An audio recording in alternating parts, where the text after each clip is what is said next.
హరిహర వీరమల్లు సినిమాకు సంబంధించి హైదరాబాద్ లో సోమవారం ఉదయం ప్రెస్ మీట్, సాయంత్రం శిల్పకళా వేదికలో ప్రీ రిలీజ్ ఈవెంట్ నిర్వహించారు. ఈ కార్యక్రమాల్లో పవన్ కళ్యాణ్ డైరెక్టర్ క్రిష్ జాగర్లముడిపై ప్రశంసలు కురిపించారు. క్రిష్ జాగర్లముడి మంచి కాన్సెప్ట్ తో నా దగ్గరకు వచ్చారు, అందుకు ఆయన్ని అభినందించి తీరాలి అంటూ పవన్ మాట్లాడారు. ఇక ప్రీ రిలీజ్ ఈవెంట్ లోనూ ఆయన క్రిష్ ప్రస్తావన తీసుకొచ్చి ధన్యవాదాలు తెలిపారు. ఈ సందర్భంగా తాజాగా క్రిష్ జాగర్లముడి హరిహర వీరమల్లు చిత్రంపై స్పందిస్తూ సుదీర్ఘ పోస్ట్ ఒకటి పెట్టారు. వీరమల్లు ఇప్పుడు ప్రపంచంలోకి అడుగు పెడుతోంది, నిశ్శబ్దంగా కాదు సంకల్పంతో. ప్రతి ఫ్రేమ్ వెనుక చరిత్ర ప్రాధాన్యత, జ్వలించే అభిమానం ఉంది. ఈ ప్రయాణం ఆత్మతో కూడిన ఇద్దరు మహానుభావుల కారణంగానే సాధ్యమైంది.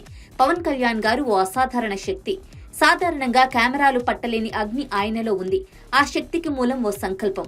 ఆ అంకిత భావమే హరిహర వీరమల్లుకి శరీరాన్ని, ఆత్మను ఇచ్చింది. ఈ చిత్రానికి ఊపిరి ఇచ్చింది ఆయనే. ఇక ఏఎం రత్నం గారు భారతీయ సినిమాకి కొన్ని గొప్ప అనుభవాలను అందించిన ఆర్కిటెక్ట్. భారీగా ఆలోచించడం, గందరగోళానికి గురి కాకపోవడం, విశ్వాసంతో సినిమాల్ని నిర్మించడం, ఇవన్నీ ఆయనలోని సుగుణాలు. హరిహర వీరమల్లు ఈ రోజు ఈ స్థాయికి రావడానికి ఆయనే కారణం.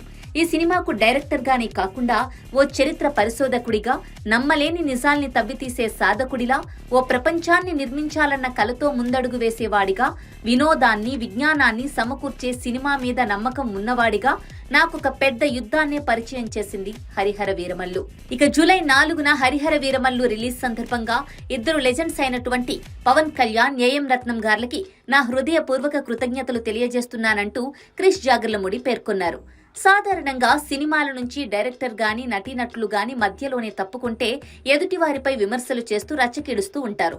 అయితే హరిహర వీరమల్లు విషయంలో మాత్రం అలా జరగకపోవడం నిజంగా ఆసక్తికరం.